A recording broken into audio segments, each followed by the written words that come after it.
without further ado, Bob and Tracy, so good to have y'all here today, though. And, well, please help me welcome our Congressman, Bob Good. Yes.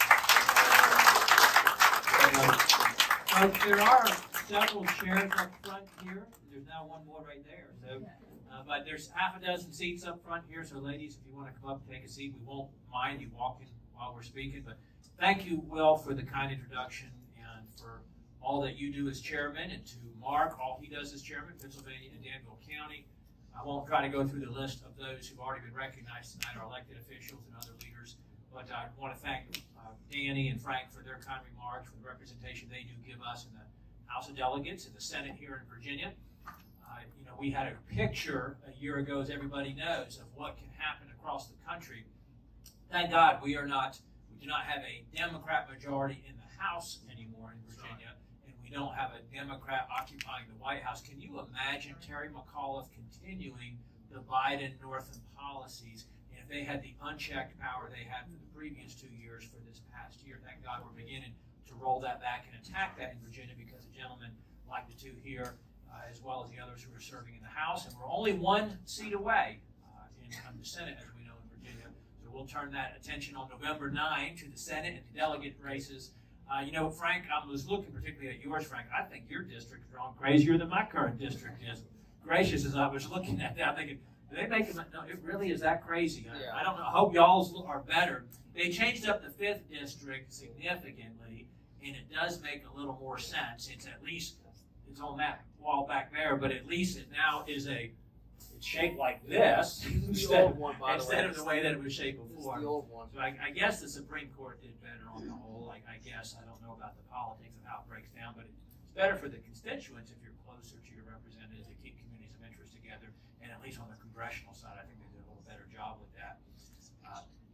Thank you for being here tonight. You could be at lots of places on a Friday night, but you got to be a little weird to be like us in here, that you're here at a political meeting, a campaign kickoff, a grand opening, a ribbon cutting, effectively, for the Danville, Pennsylvania Union. Now, thank you for being here. This is what it will take to win elections. It's people like you being willing to do the hard work. You get it. And we're preaching the choir tonight. Again, I appreciate Danny and Frank and Will's remarks, but we're preaching the choir tonight. You're here because you get it, because you care, and you know what's at stake. I had a realtor friend a couple of months back, and I've shared this a few other places, who summed up for me where we are as a country. He's a realtor up in Bedford County. He said to me, nothing the Democrats are doing makes sense unless they hate the country. Nothing the Democrats are doing makes sense unless they hate the country. It really has become that.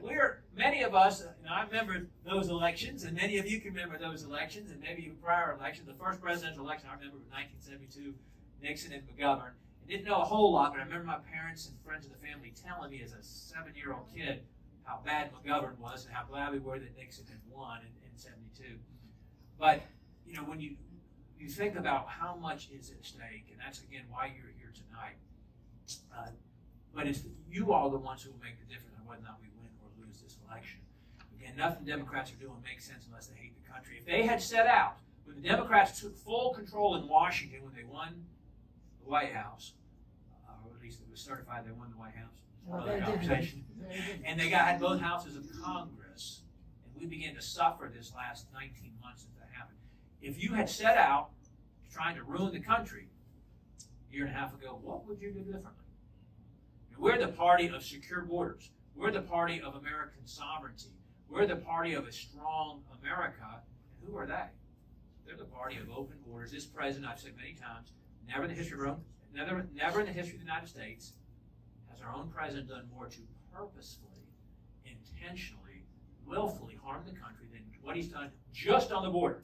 If you gave him a pass on everything else awful, we're not going to do. But if you did that, just the border is why he deserves to be impeached, because of what he's doing, bringing 4 million illegals to invade our country in just a year and a half. And it's continuing. So we've got to impeach him, by the way, just because of that, unless he goes back to the Trump border policies. But we're the party of secure border. We're the party of legal immigration. We know who they are, the party of changing America through illegal immigration. They're the party of lawlessness. We're the party of law and order. We're the party of supporting our police. I told the guys when I walked in, it felt awful safe tonight. They said they had the security out front with our retired chief. But we're the party of law and order. We're the party of supporting our police. They're the party of the police having shortages all over the country, all over the Commonwealth. They can't fill their positions because the police have been undermined, they've been harassed, they don't feel supported, they've not been supported in these blue communities. And we're putting criminals ahead of victims, we're putting criminals ahead of police, we're not prosecuting crimes, we're having no cash bail, we're letting out violent felons out so they don't catch the China virus. It's unbelievable what we've done across the country on law and order. Every American wants a secure border. That's a 90% issue. 90% of Americans want a secure border.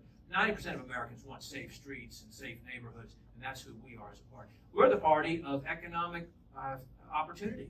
Who are they? They're the party of the growing the welfare state. They're the party of paying people not to work. They're the party of separating work from income. That's part of what they're doing, with the student loan fiasco. Think about that. So the top 60% income owner, the top 40% income earners in the country have 60% of student loan debt. This is a regressive tax on regular Americans. And think about how immoral, unethical, dishonest it is, let alone unconstitutional, illegal, I believe, but to make lower income Americans or middle income Americans, or just regular hardworking folks who didn't go to college or worked their way through school so they wouldn't have student loan debt, or paid off their student loan debt, and now we're going to saddle them with the taxes, the higher taxes, the national debt, the increase in debt of $500 billion, $500 billion, to pay for folks who with incomes up to $250,000, family income up to $250,000 for their student loans. Now, by the way, doing nothing to address the exorbitant, outrageous increase in college tuition anyway, which this will only further exacerbate and encourage, by the way. And then, of course, what is the left saying? They're not going far enough.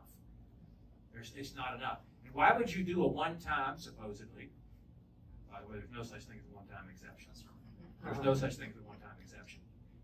But why would you supposedly do this one time when you're continuing to make these very loans that now you're saying the people who borrow the money don't have to pay back? I've had a reporter interviewing me on this, WSET ABC 13 at Lynchburg. I know that the station, y'all get the station here as well. And the young lady who was interviewing me, I'm guessing she's probably 25-ish or so. I'm guessing she probably has student loans. And she did not understand me telling her that the debt shouldn't be transferred to people who didn't incur the debt. That we shouldn't take this debt and assign it to people who didn't borrow the money. She seemed to think it was like pixie loans, where it just disappeared, it was canceled or forgiven, and didn't understand that somebody had to pay that debt. She really didn't seem to understand it. Perhaps she's a good Democrat, I don't know.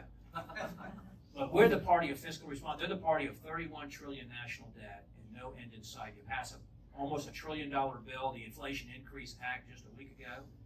Then you level on top of that $500 billion more for this student loan fiasco. But that bill from a week, we were supposed to be in our districts 2 weeks ago, and Queen Pelosi calls us back to D.C. to vote on this inflation increase bill.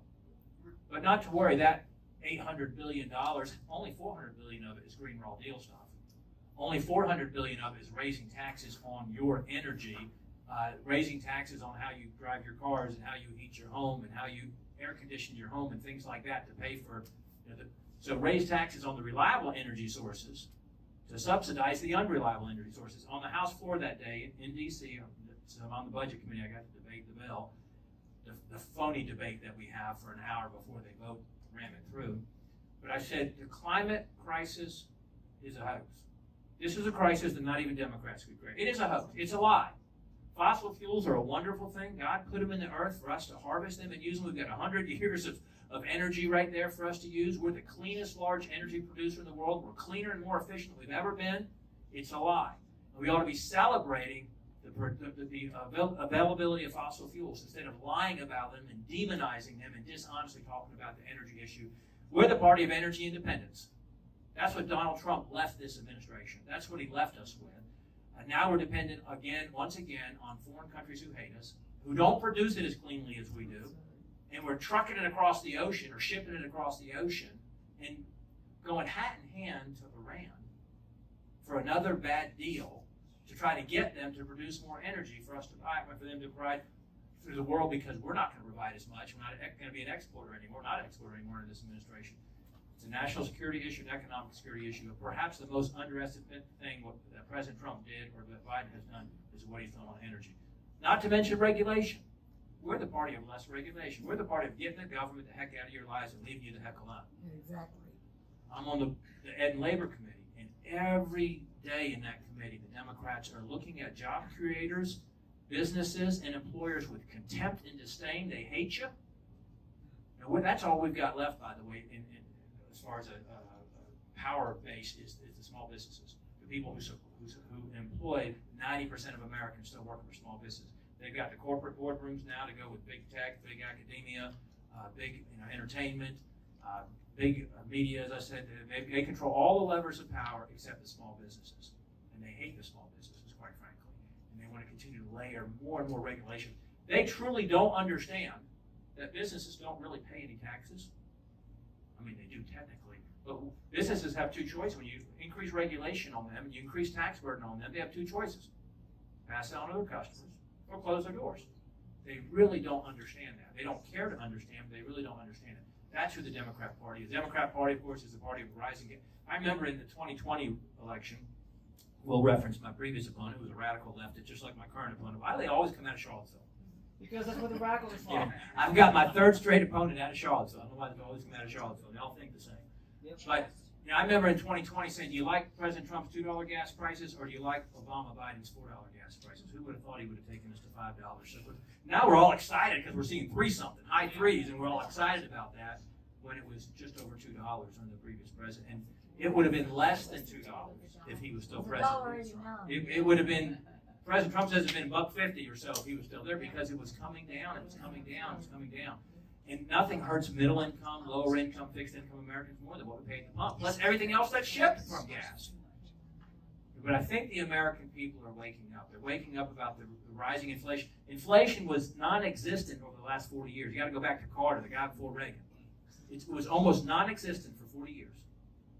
1% under the Trump administration. Now we're paying 9-10%. And it's actually worse than that because the things that matter most, groceries are 15-20%, housing is up crazy. The things that we need, gas, of course, is up double, essentially. So the most essential things, it's up way more than the 9-10% it is on average. But what you pay at the grocery store, what we pay for the things that are most essentially, I think the American people are waking up. And I think they're going to massively reject this on November 8th. We can't take anything for granted, as Will said, and as these other gentlemen have said tonight. We've got a battle. We can't take anything for granted. We are in the most competitive seat that Republicans hold in Virginia. There's 11 congressional seats, and we're down 4-7. We've only got 4. They got 7. My hope would we will pick up 2 or 3, but we can't take our eye off the ball in the 5th district. We only won with 52% last time. The Dems spent $11 million, far and away the most that's ever been spent in the 5th district. Our hope is they will not be able to do that this time, and they'll be on defense a little more in some of these other districts. But we got to do our part. I appreciate Danny, putting out a plug for resources. The good news is we have everything we need financially to win this campaign. The bad news is it's still in your pockets, and we need you to give it to us. But Democrats should not outraise us. They always seem to do that, whether it's from the Soros, Bloomberg, Gates-type money. But, we got more employed people on our side. We've got more working folks on our side. We've got more successful people on our side. But, I think that sometimes we just don't give to politics like they do because government's their God, politics is religion. It's the highest, greatest, best thing where we give to faith-based institutions and charities and our churches and all, but we do have to invest in what we know matters for the country. And so thank you for those of you who've already helped us and those who are going to help us, which is the rest of you. And thanks for all the volunteering help. We do need boots on the ground. We do need volunteers. We had hundreds of volunteers in 2020, hundreds of poll watchers, hundreds of poll workers. We had them up in Charlottesville. I remember Virgil Good, and y'all know my friend Virgil, who's a mentor and friend, and I wouldn't be here if it wasn't for Virgil. Virgil told me on the eve of the 2020 election, he said, Bob, they stole it from me in Charlottesville in 2008. He said, we went to bed that night, and we thought we'd won. And overnight, they found 700 votes in the trunk of a car in Charlottesville, and we lost by 0.25%. Never in the history of the country have we yet found a trunk load of Republican votes. And it's amazing. We never lose the Republican votes and find them overnight. It's only the Democrat votes. But we had volunteers show up, tons of them up in Charlottesville, Albemarle. And literally, the Democrats, when we showed up, they said, we don't need you. We got it. We don't. Okay, we're staying. Our folks were bold and aggressive. so bold and aggressive, the Democrats tried to get us to leave, as did our Charlottesville chairman, by the way, the GOP tried to get us to leave. But we didn't leave. They stayed there, and we caught stuff. We caught, now we don't know what we prevented, but we had where they tried to handle ballot, you can't do that, or we're going to go with you and watch that. We had boots on the ground that did that. So I do encourage, as Danny said and Will said, early voting. Constitution says election day, it doesn't say week, month, season. But the law in Virginia is election season. We got a 45-day or whatever it is voting period, which we don't agree with. We don't like that. That shouldn't be the case. But it is. So you fight the battle within the rules of the game. And so Tracy and I will vote early again because, number one, we want to be the first ballots cast in the name of Bob and Tracy Good before anybody else does. Number two, actually you never know, something could happen on election day. One of us is in the hospital or something. So you get your vote in, emergency situation, you've already voted. And then number three, it frees you up to work all day, to be there at 6 a.m. when the polls open and work till 7 p.m. to be wherever Will or Mark or wherever we need you on election day, doing the hard work of it. So please help us with putting up the signs. Please help us with volunteering. Reach out to our campaign or reach out directly to Mark and Will on how you can help. And let's make sure the 5th is an overwhelming victory. We want to send a message that the 5th is bright red. I don't know. I think, to Will's point, I think I've motivated Republicans. Maybe in the last year and a half, we've tried to be who we said we would be and to fight the way we said we would fight, stand for things that we said we would stand for. But I suspect some of that 48% who didn't vote for us likes me less than they did a year and a half ago. I don't know. So I don't know what we're doing on the motivation on the other side, so we can't take anything for granted. I do want to speak to one issue, though, because Will brought it up earlier. I want to speak to the life issue. Yes. We are leading the fight. You think about it. I'm just going to pause for a second and say this. You think about most of us who've been in the trenches, in the battles for conservative causes and conservative issues for a long time. And some others have been in politics that long.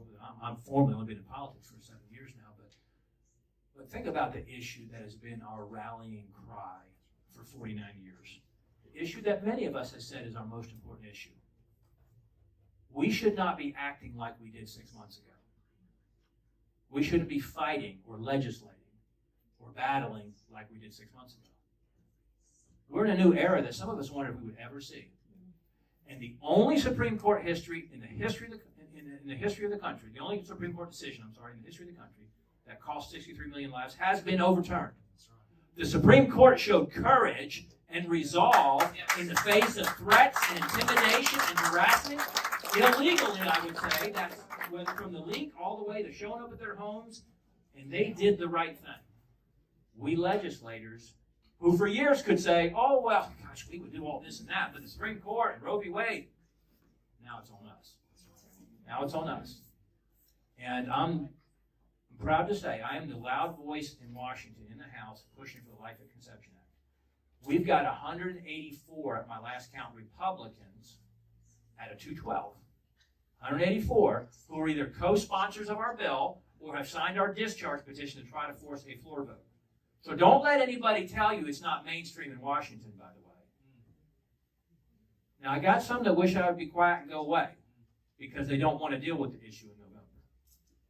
We know that's true. Even some so-called life groups, quite frankly, who raise money off the issue. But we ought to battle the same way we do when we're asking for people's votes. And we're speaking at churches. And we're fundraising. And we're talking to faith-based groups. Who's really pro-life?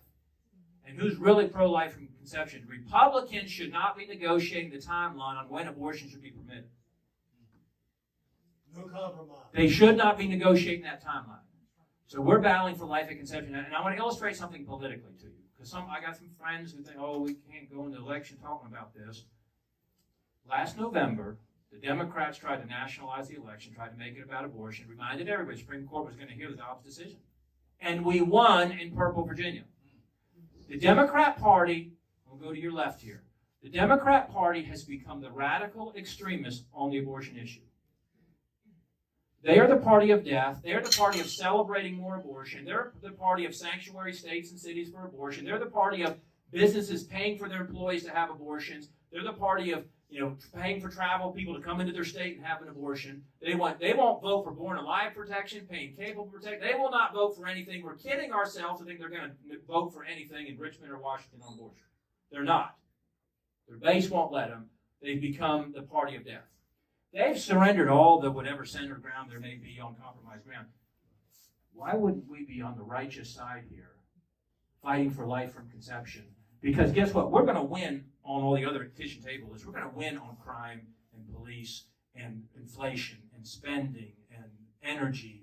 And we're going to win on the border. We're going to win on education and what they're doing in our schools, the indoctrination of our kids. We're going to win on the radical transgenderism and the CRT and the racism and the climate extreme. We're winning on those issues. And we ought to be right on this issue just because it's right to be right on the issue. There's other things in our country that were legal at one time that, thank God, aren't legal anymore. And they were just as immoral as abortion was when it was illegal. When it was legal in this country, still is legal. It's given us the opportunity to make it illegal. So because here's what's going to happen. We're going to win in November because we're right on the issues, because we're going to work hard to make sure we win. If we are timid and weak on this issue, then there will be those in our party who go, oh, well, we won because we were careful on abortion, and we were waiting until we get 300 in the House and 75 in the Senate and 2 presidents, and then we could talk on that issue. Or we can be bold and strong on the issue and then win, and then say, you know what? We can win on the issue. So now we're not going to pass it in the House. We're not going to get a vote on the floor with my discharge petition. Not this House, because we got 212 Republicans, takes 218. However, we're getting ready to elect, I think, 30, 40, 50 new Republicans, all of which are running as pro-life. And we could pass it in the House next year. I don't know about the Senate, but I tell you what, the 24 Senate map looks really good for us. The 22 Senate map's not good for us. I still think we're going to pick up 2 or 3 Senate seats. I think we're going to get the Senate majority, but we don't have a great map this time. We have a great map in 24, meaning the red states and the purple states that are held by Democrats, a lot of them held by Democrats, we could pick up 6, 7 Senate seats next time. Then we get a president. We could literally make life at conception the law of the land come January 25. We could. The numbers are possible there, but it starts with us being bold and being strong on that. So I just would encourage you to encourage those who represent us to be bold and strong on that issue, and not to act like we did before Roe v. Wade got overturned. And I'm proud to be leading that fight in Washington. Now with that, I told Will I was going to stop at 6:45. It's at the latest. It's 6:41. I'll take a question or two, or I'll just hand the mic back to Will. I would make this point. Yes, sir. Next time you talk to a 25-year-old woman about that loan, Yes, sir. remind her it will be her grandchild that will be paying the bill, not you and I. We're already in debt. Frank's saying, hey, remind those young people that it'll be their children and grandchildren who are paying off this debt or suffering from it. On the budget committee, Frank's exactly right. I'm on the budget committee. And if we just continue the current path without more inflation reduction bills and without more free student loans, paying those off, if we just continue where we are without adding new reckless spending, it goes from 30 trillion debt over the next 30 years to 130 trillion. Paying the interest goes from 400 billion a year to 5.4 trillion. It's just unsustainable. And by the way, the Trump Tax Cuts and Jobs Act from 2017 that the Dems always want to criticize, guess what? We got record revenue coming into the Treasury after that tax. Historically, it always happens. You cut taxes, you get more revenue. You incentivize growth and development and investment, and you get more of it. And we don't have a revenue problem. We got a spending problem. And you need to elect courageous conservatives who will defund it and roll it back. And that's a whole other conversation I don't have time to get into tonight, but I can tell you there's a few of us, and I think enough of us, who are willing to risk everything politically in Washington to make transformative change, to force change with how Congress works. Stay tuned for November 9 and after. I can just tell you that. Stay tuned for to get the right folks elected this fall and the right freshmen to come in and give us the reinforcements that we need. I have one more question. One more question. The first hand, Maria. Do you think we had election fraud in Pennsylvania County / Danville and Clinton? I will just defer and deflect on specifically Pennsylvania and Danville to those who would know better than me locally. I will just say nationally, and I said this in Amherst County's reporter there the other night, that maybe a reporter in here. I absolutely believe if nationally, if every legal vote and only every legal vote was counted, Donald Trump would be president. Of course. There's not any doubt in my mind about that. I dug into, like many of you did, to what happened in particularly Pennsylvania and Georgia and Michigan and Wisconsin, let alone Arizona and Nevada, those handful of states, where the margin of supposed victory was greatly surpassed. You had a state like Georgia where the margin of victory is like 10,000 votes, and you had hundreds of thousands of questionable ballots. But I'll add this, that if you really care about election integrity, and you really care about faith and trust in the accuracy and integrity of our elections, which we would all across the country claim that we want, right? Then you would want to do everything you can to ensure that by having voter ID, by not having mass unsolicited mail ballots, by not having drop boxes and third-party handling of ballots and ballot harvesting. You would require proof of citizenship to vote and things like that. You would do that, which the Democrat Party doesn't want to do. And why is that? They want to make it easy to cheat. There's no question. They know we'll never out-cheat them. So they're not afraid about us cheating. They know we'll never out-cheat them. That's why we have to overwhelm them. They cannot be close enough to steal. It cannot be close enough to rig. We've got to overwhelm them. And as Frank said and Danny said, we've got to get everybody we know voting, everybody in our church register, everybody in our neighborhood, everybody in our family, everybody in our association, our community. Can't take for granted. The red areas don't vote in the same numbers percentage-wise as the blue areas. I know Will knows that. Across the country, blue areas vote higher whether it's legally or not. I mean, the votes, you'll say, and my grandfather always voted Republican until he died, and now he's always voted Democrat ever since.